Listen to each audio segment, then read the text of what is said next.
लिंग पुराण में 7 गलतियां बताई है कंगाल होने की। ये गलती अगर आपने भी करी है तो जिंदगी में कितना भी पुण्य करोगे उसका फल नहीं है। आज की कथा को लिखकर रखना, शायद तुम्हारी जिंदगी सवर जाए। लिंग पुराण में 7 गलतियां बताई है व्यक्ति को बर्बाद होने की। पहली गलती है, उसमें से अगर आप स्वीकार कर रहे हैं ये गलती तो समझ लो कि गलती आपने करी है। गंगा जल तो बुलवाया टैंकर भरकर, 21,000 बेलपत्र भी समर्पित कर रहे हो। आप मंदिर के अंदर बैठ गए, दर्शन करने वाला आता रहा, किसी को अंदर प्रवेश नहीं दिया। आप गंगा जल चढ़ाते रहे, आप बेलपत्र चढ़ाते रहे, आप स्वयं पूजन करते रहे, और दूसरा व्यक्ति ना जाने किस भाव से, किस रूप में आकर भगवान की सेवा करना चाहता था। पंडित जी ने आपके चक्कर में उसको जल नहीं चढ़ाने दिया, पंडित जी ने आपके चक्कर में उसको बेलपत्र नहीं चढ़ाने दिया। पहली गलती यह हो गई कि भगवान के भक्त को भगवान से दूर कर दिया गया। अब उठा लो श्रीमद् भागवत कथा। 2 देवताओं ने गलती करी थी। एक ब्रह्मा जी ने गलती करी थी कि गाय बछड़ों का हरण कर लिया था। 1 वर्ष होने में 1 दिन था तब ब्रह्मा जी ने गाय बछड़े वापस दिए थे। दूसरी गलती इंद्र ने करी थी, जल वृष्टि करी तब भगवान कृष्ण को गोवर्धन पर्वत उठाना पड़ा। दोनों देवताओं ने गलती करी पर भगवान कृष्ण ने इंद्र को क्षमा कर दिया पर ब्रह्मा को क्षमा नहीं करा। क्यों नहीं करा? क्योंकि इंद्र को क्षमा इसलिए करा क्योंकि इंद्र ने जब जल वृष्टि करी तो सारे ब्रजवासियों को भगवान के चरणों में लाकर छोड़ दिया। सारे ब्रजवासी गोवर्धन पर्वत के नीचे आकर बैठ गए, भगवान के चरणों में आ गए। और ब्रह्मा ने जो गलती करी वो ऐसी गलती करी कि भगवान से गाय और बछड़ों को दूर कर दिया। जो भगवान से भगत को दूर कर दे उसको शंकर कभी क्षमा नहीं कर सकता। इसलिए बर्बादी का पहला कारण आप भक्त और भगवान में दूरी बनाए। दूसरा कारण, भगवान की जब पूजन कर रहे हो, 21,000 बेलपत्र चढ़ा रहे हो, गंगा का जल चढ़ा रहे हो, चंदन चढ़ा रहे हो, अबीर चढ़ा रहे हो, गुलाल चढ़ा रहे हो, तो तुम्हारे भीतर ये अहंकार, जब तुम पूजन करके उठो तो उठते समय तुम्हारे भीतर अभिमान नहीं होना चाहिए, मैंने जो अनुष्ठान करा उसके बराबर कोई नहीं कर सकता। तीसरा कारण कहा कि भगवान की सेवा तो आप कर रहे हो, भगवान की चाकरी में तो आप लगे हो, भगवान की आराधना भी कर रहे हो, दिया भी लगा रहे हो, धूप बत्ती भी लगा रहे हो, स्नान भी करा रहे हो, पंचामृत स्नान भी करा रहे हो, सारी पूजन अर्चना सब तुम कर रहे हो। पर हो सकता है इस पूजन अर्चना में आप केवल 3 घंटा पूजन करते हो और बाकी के समय किसी न किसी की जीवात्मा को दुख पहुंचा रहे हो। एक कथा में एक बात कही थी कि भले मंदिर में दिया मत लगाओ, भले मंदिर में जाकर धूप बत्ती मत जलाओ, भले मंदिर में जाकर भोग मत लगाओ, भले मंदिर में जाकर जल मत चढ़ाओ, कुछ मत करो, भले भगवान को नए कपड़े मत पहनाओ, भले तुम्हारी मर्जी पड़े भगवान को भोग मत लगाओ, पर शास्त्र कहता है कुछ मत करो, पर एक काम जरूर करना कि किसी के चेहरे पर प्रसन्नता ला देना तो मंदिर में दिया जलाने के बराबर होगा। किसी के चेहरे पर चमक ला देना, प्रसन्नता ला देना तो अगरबत्ती लगाने के बराबर होगा। किसी गरीबड़े के, किसी दुखी के चेहरे पर अगर तुमने प्रसन्नता ला दी तो वो भगवान को कपड़े पहनाने के बराबर होगा। मालूम पड़े तुम मंदिर में पूरी सब्जी बांटो, मंदिर में भोजन कराओ, मंदिर में सारा पकवान चढ़ाओ, और कोई तुम्हारे कारण अगर दुखी है तो तुम्हें वो सुख का भान नहीं हो सकता। तीसरा कारण है वो सुख नहीं मिल सकता। चौथा कारण,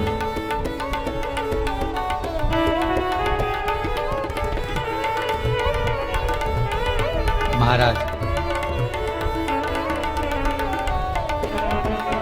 जिस मंत्र को पढ़ा जा रहा है, जिस मंत्र का स्मरण किया जा रहा है,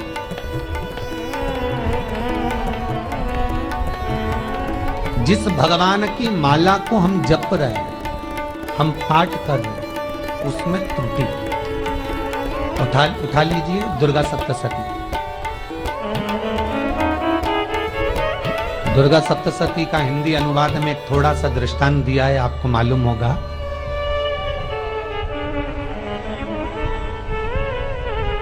एक जजमान सप्तसती का पाठ कराते थे नवरात्रे में। नवरात्रे पूरे होते थे और उनकी पत्नी मर जाती थी। सप्तसती के अंदर लिखा है, बहुत ध्यान से सुनिए। दुर्गा सप्तसती का पाठ कराते थे और पत्नी नवरात्रे के बाद 4 महीना 3 महीने के बाद मर जाती थी। बहुत दुखी था सेठ। एक शादी करी, दूसरी करी, तीसरी करी, चौथी करी, चौथी पत्नी भी मर गई। बहुत दुख हुआ। आज वो गुरुजी के पास चले गया, गुरुदेव, गुरुजी, गुरुदेव, गुरुदेव। गुरुजी बोले क्या हो गया? सेठ जी बहुत दिनों के बाद आ रहे हो, क्या बात है गुरुदेव? मेरे को एक बात समझ में नहीं आती कि मैं नवरात्रे में सप्तसती का पाठ कराता हूँ, देवी जी का यज्ञ करवाता हूँ, माता रानी को चूनर पहनाता हूँ, उनको सुंदर बिछुड़ी, पायल, चुनरी सब पहनाता हूँ, कन्याओं का भोजन करवाता हूँ, भंडारा करवाता हूँ, जवारे बोता हूँ, अखंड ज्योत लगाता हूँ, पर नवरात्रि जैसी पूरी होती है उसके 2 महीने 3 महीने बाद मेरी पत्नी क्यों मर जाती है? 4 पत्नियां मेरी मर चुकी हैं, 5वीं मैंने शादी करी है। गुरुदेव आप कृपा करिएगा, कुछ तो बता दीजिए, कुछ करुणा कर दीजिए। गुरुजी बोले जब तू सब कुछ अच्छा कर रहा है, जोत भी जला रहा है, कन्या भोज भी करा रहा है, चुनरी भी चढ़ा रहा है, भंडारा भी कर रहा है, जोत भी लगा रहा है, जवारे भी बो रहा है, माता रानी की सेवा भी कर रहा है, अखंड रात्रि व्रत कर रहा है, सब कुछ तूने करा, यज्ञ भी करा, फिर तेरी पत्नी क्यों मर सकती है? ऐसा हो ही नहीं सकता। नहीं गुरुदेव मेरी 5वीं शादी है गुरुदेव, अब की बार आप कृपा करिए। गुरुजी ने कहा तेरे पंडित जी को अनुष्ठान पर बुला, मैं कमरे में बैठकर सुनूंगा सप्तसती का पाठ, तब मैं ध्यान करूंगा। गुरुजी अंदर के कमरे में जाकर बैठ गए, ब्राह्मण पाठ करना प्रारंभ करा और ब्राह्मण ने पाठ करना प्रारंभ करा। उसमें एक शब्द आ गया, भारयन्तु भक्षन्तु, भारयन्तु भक्षन्तु। उसमें बोलना था भय पीड़ा को, हे जगत जननी तू भक्षण कर जा, पर ब्राह्मण बोलता था भारयन्तु भक्षन्तु, मेरी पत्नी को, मेरी भार्या को तू भक्षण कर दे। पंडित जी जैसे ही बोले गुरुजी बाहर निकल कर आ गए। पंडित जी को रोका, रुकिए गुरुदेव आप हर साल अनुष्ठान कर रहे हो जजमान के यहाँ और बोल देते भारयन्तु भक्षन्तु, हे देवी तू मेरी पत्नी को खा जा, तो माँ हर बार उस पत्नी को निगल जाती है। निवेदन है, शब्द सुधार लीजिए, शब्द ठीक। चौथा कारण है कि आप जो पाठ कर रहे हो, आप जो पूजन कर रहे हो, आप जो अनुष्ठान कर रहे हो, उसमें कुछ ना कुछ गलती जरूर हो रही है। ये चौथा कारण है।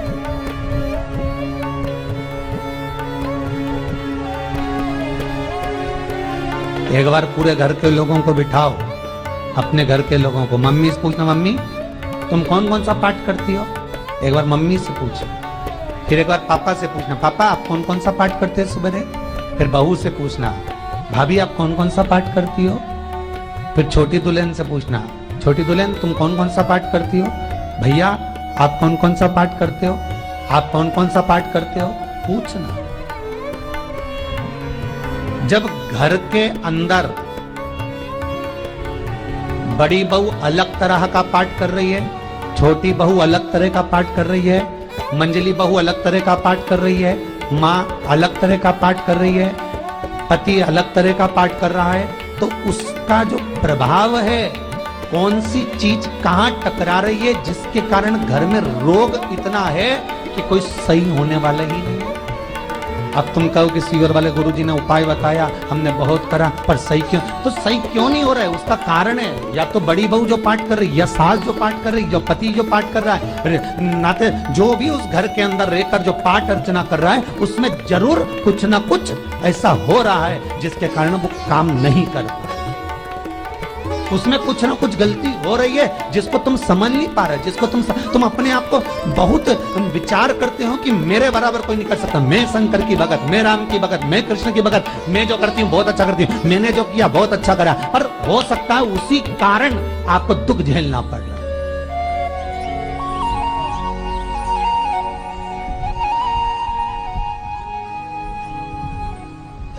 उसी के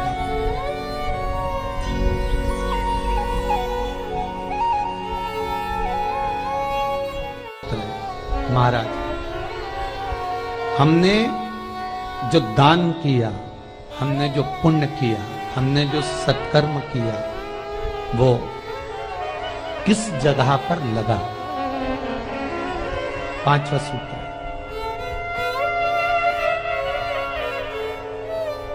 जो आप दान कर रहे हो, जो आप पुण्य कर रहे हो, सत्कर्म कर रहे हो, वो किस जगह पर लगा? ये पांचवा सूत्र। फिर निवेदन करेंगे, गाय, बेटी और लक्ष्मी 50 बार विचार करना तब किसी को देना। बेटी किसी ऐसे को मत ब्याह देना जो जुआ खेलता हो, मदिरापान करता हो, मांसाहार करता हो, वेश्यावृत्ति करता हो। वो बेटी का सम्मान नहीं करेगा, बेटी रोएगी तो कन्यादान करने वाले को रोना पड़ेगा। दूसरे नंबर पर गौ माता, गाय ऐसे ब्राह्मण को दान मत देना कि ब्राह्मण के घर में खुद रहने की जगह नहीं और गाय को ले जाकर तुमने दे दिया और उस ब्राह्मण ने जब तक दूध दिया बांध कर रखा, एक तगाड़ी बाल्टी साड़ी के चक्कर में ले लिया, सोने के सींग के चक्कर में ले लिया और बाद में वही गाय कसाई के हाथ में बिक गई और कसाई ने काटा तो बद्दुआ तुमको लगी। बेटी, गाय और लक्ष्मी, पैसा भी किसी ऐसे भिखारी के कटोरे में मत दान देना कि जिसने ले जाकर मदिरा पान में लगा दिया, जुए में लगा दिया, वेश्यावृत्ति में लगा दिया। अगर जिस भिखारी के कटोरे में पैसा दिया उसने शाम को ले जाकर मदिरा पान में, जुए में लगा दिया तो लक्ष्मी रोती है कि तूने मुझे गलत जगह पर दिया है, इसलिए अब तुझे रोना पड़ेगा। तब व्यक्ति को रोना पड़ता है, फिर व्यक्ति रोता है। गाय, बेटी और लक्ष्मी 50 बार विचार करो, क्या सही जगह पर दे रहे हो? और अच्छी जगह पर दोगे तो संपदा भी बढ़ती है, सुख आता है। अगर बेटी सुखी रहेगी तो मायके के लोग सुखी रहेंगे, गौ माता सुखी रहेगी तो संसार सुखी रहेगा। और आपने जो धन दिया, आपने जो पैसा दिया किसी भिखारी के कटोरे में, अगर उसने गलत जगह पर लगाया तो रोना तुमको पड़ेगा। किसी आजकल के भिक्षुकों को अगर रोटी दे दो तो लेते ही नहीं, आटा दो तो नहीं लेते।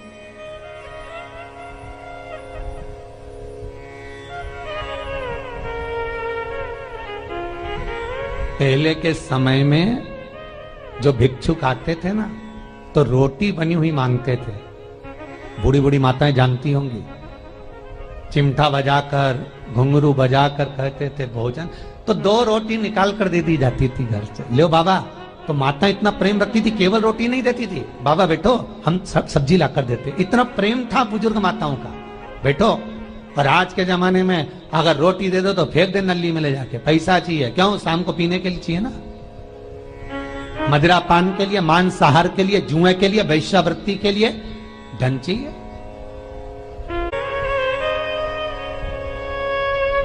भोपाल के और इंदौर के, इंदौर का राजवाड़ा चौराया और भोपाल का लाल घाटी चौराया, इन दोनों चौराहे पर इतने से बच्चे लोग भीख मांगते हैं और उनकी माताएं और उनके पिता रोड के किनारे पर चिलम लगाते बैठे रहते हैं, पांव लंबे करके पड़े हैं और ये कमा कमा के उनको दे रहे हैं। और धन्य हैं ऐसे लोग जो उनको दान भी दे देते हैं। जिसको जरूरत है उस तक कुछ नहीं पहुंचता। अभी भी 4-6 महीने लॉकडाउन चला, जिसको जरूरत थी एक रोटी की उस तक कुछ नहीं पहुंचा, और जिसके पास में पहले से भरा हुआ था उसने और ले जाके भर लिया। जिसको जरूरत थी उस तक नहीं पहुंचा। अभी ठंड आ रही है, बहुत सारी संस्थाएं कंबल बांटेगी, रेलवे स्टेशन पे लोगों को कम्बल उड़ा रहे हैं, कोई सो रहा है जमीन पर उसको कम्बल उड़ा रहे हैं, बस स्टैंड पे चले गए कोई रोड पे सो रहा है कम्बल उड़ा रहा है, तो इतना बड़ा नाम चलेगा कि उन्होंने कम्बल उड़ाए, कम्बल उड़ाए, कम्बल उड़ाए। और वो कम्बल जिसको उड़ाया वो दूसरे दिन जाकर कपड़े की दुकान पर बेच के आ गया, 200 रुपए लिया है, रात को पीकर फिर सो गया, क्योंकि फिर कहीं कहाँ आएगा, फिर उड़ा के चले जाएगा, क्योंकि इन्होंने तो ये करके रखा है कि नाम कमाना है तो कम्बल उड़ाए जाओ। जिसको जरूरत है वहां तक सामान नहीं पहुंचता भाई, जिसको जरूरत है वहां तक सामग्री नहीं पहुंचती भाई। आपने दिया और उन्होंने ले जाकर बेच दिया, और फिर सोचते हो कि मैंने तो पुण्य करा है। कई लोग कहते हैं मैंने दान करा, मेरे को इतना फल मिलेगा। काहे का दान करा? ऊपर तो जा, यमराज के डंडे पड़ेंगे।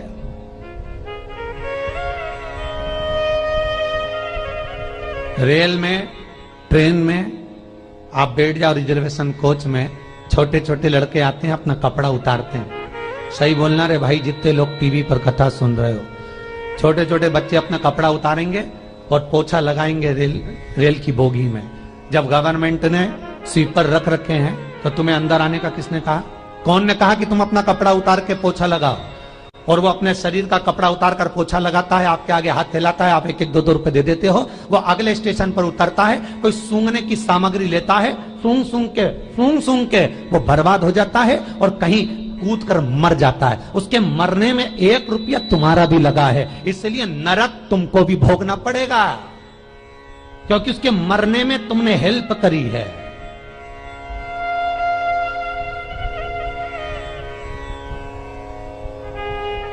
तुमने तो रुपया दिया था भोजन करने के लिए, उसने कोई सूंघने की सामग्री ले ली और सूंघ सूंघ के नशे में मर गया।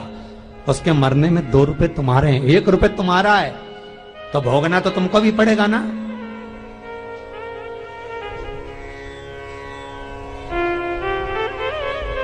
कई अच्छी जगह लगाओ, सत्कर्म की ओर लगाओ, तो सुख का आनंद कुछ और ही होगा, सुख का आनंद कुछ और ही प्राप्त होगा। हमारा धर्म, हमारा पुण्य, हमारा सत्कर्म। 5वां कारण अपनी पुस्तिका में लिखकर रखना, तुम्हारे दुख का 5वां कारण क्या है? क्यों तुम करोड़पति से रोड़पति बन गए? तुम्हारे यहां पर 4-4, 5-5 गाड़ी थी, खूब वैभव था, खूब धन था, फैक्ट्रियां चल रही थी, सत्ताएं चल रही थी।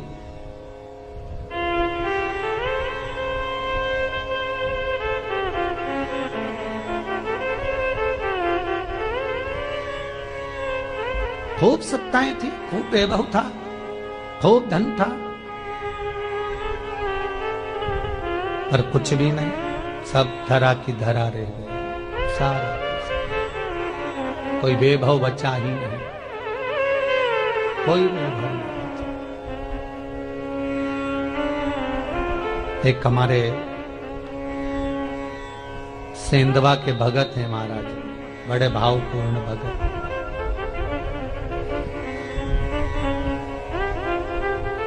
वो कहे गुरुजी हम बड़े दुखी हैं, बड़े कष्ट में। हमने कहा कष्ट का कारण कुछ ना कुछ जरूर होगा, दुख का कारण जरूर कुछ ना कुछ होता है।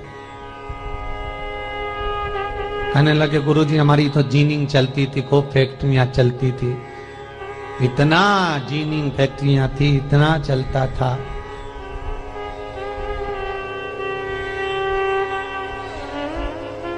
इतनी जीनिंग चलती थी, इतनी फैक्ट्रियां चलती थी, गुरुदेव बहुत दुखी हो गए। हमने कहा दुख का कारण, जो ये 7 कारण है शिव महापुराण के, लिंग पुराण में जो 7 कारण बताए हैं दुख आने के, जब फैक्ट्रियां अच्छी चल रही, जीनिंग अच्छी चल रही, व्यापार अच्छा चल रहा है, तो 7 कारण बताए हैं। क्या आप उन 7 कारण में से कोई कारण आपके साथ में हुआ है जिसके कारण आप रोड पर आ गए, करोड़पति से रोड़पति बन गए?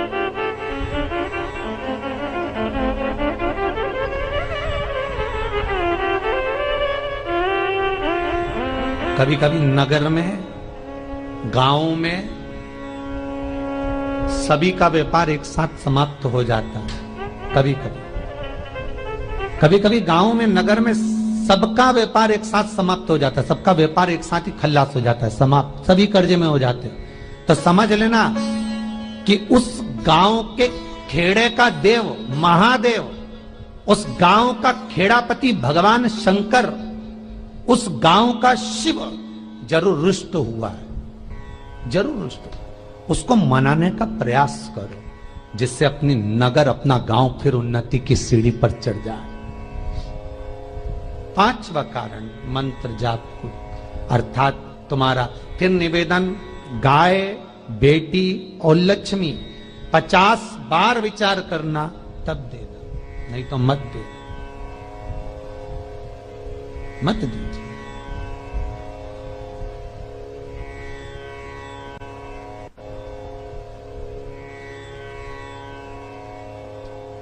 और महाराज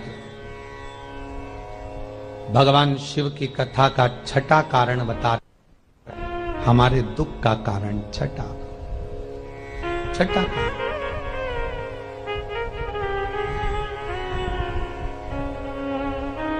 आदर सम्मान में कमी। घर के जो बड़े हैं, घर के जो बुजुर्ग हैं, घर के जो आदरणीय हैं, उनका सम्मान नहीं कर पाए।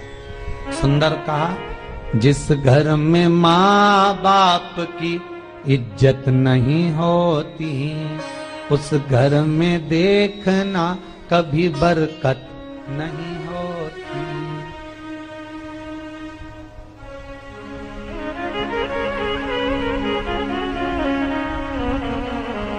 छठा कारण है सम्मान, सत्कार, आदर ना हो। जब धन, सातवां कारण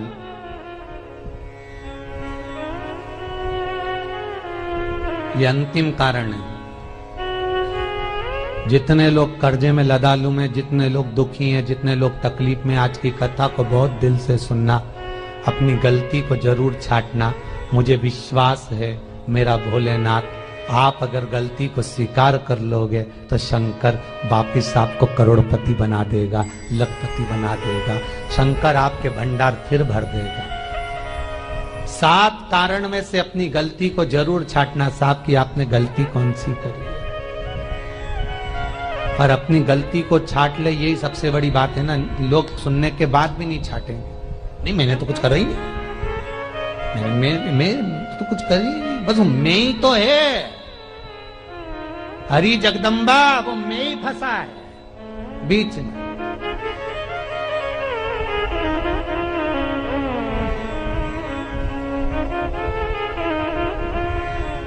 सातवां कारण महाराज, किसी का बेकार धन हमारे घर में आ जाना। एक कथा बहुत सुंदर है। एक गांव में एक व्यक्ति रहता था, खूब अच्छी कमाई करता था।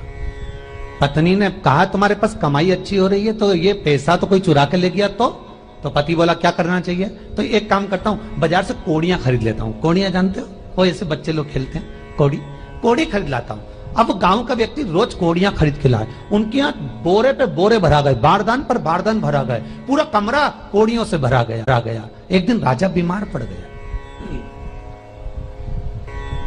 राजा बीमार पड़ा तो राजा को वेदों ने, डॉक्टरों ने कह दिया इसका एक ही इलाज है, कोड़ियां लाई जाए, कोड़ियों को जलाकर राख बनाई जाए, वो राख राजा के शरीर पर मली जाए।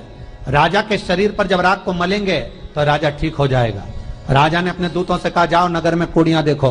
राजभवन में देखा तो कोड़ी नहीं थी, बाजार में देखा तो कोड़ी नहीं थी, सारा मार्केट घूम लिया, चारों तरफ के राज्य देख लिया, कोड़ी नहीं मिली।